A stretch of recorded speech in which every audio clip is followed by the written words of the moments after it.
লাশটা কবরে নামাতেই কবরের ভিতর থেকে পরিষ্কার পানি বের হতে শুরু করলো, যেন কোনো ঝর্ণার মুখ খুলে গেছে। অল্প সময়ের মধ্যেই কবরের নিচে পানি জমে গেল। আস্তাগফিরুল্লাহ, এইটা কি দেখতাছি? কবরের তলে পানি আসে কই থেকে? ভাইজান, আমার আর এক মুহূর্তে ওইখানে থাকতে ইচ্ছা করতেছে না। আমার মনে হইতাছে লাশটা লাশটা আমার লোকে কিছু একটা করতে চায়। আর একটাও কথা না, যা হওয়ার হইছে, মাটি চাপা দে, তাড়াতাড়ি কর।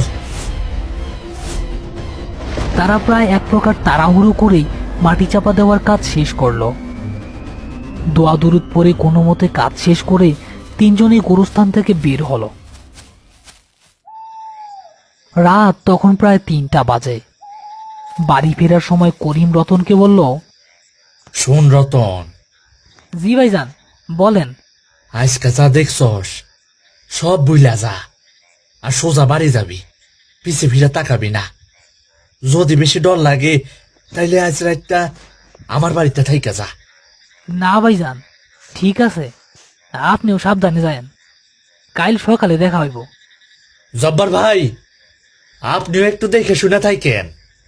হ করিম, তুমি চিন্তা করো না, আল্লাহ ভরসা।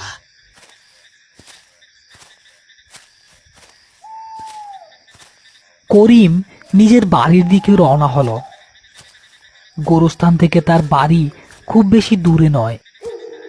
শরীরটা ক্লান্তিতে ভেঙে আসলেও চোখের ঘুম উধাও হয়ে গেছে। কবরের ভেতর পানি ওঠার দৃশ্যটা তার মাথা থেকে কিছুতেই যেন নামছে না।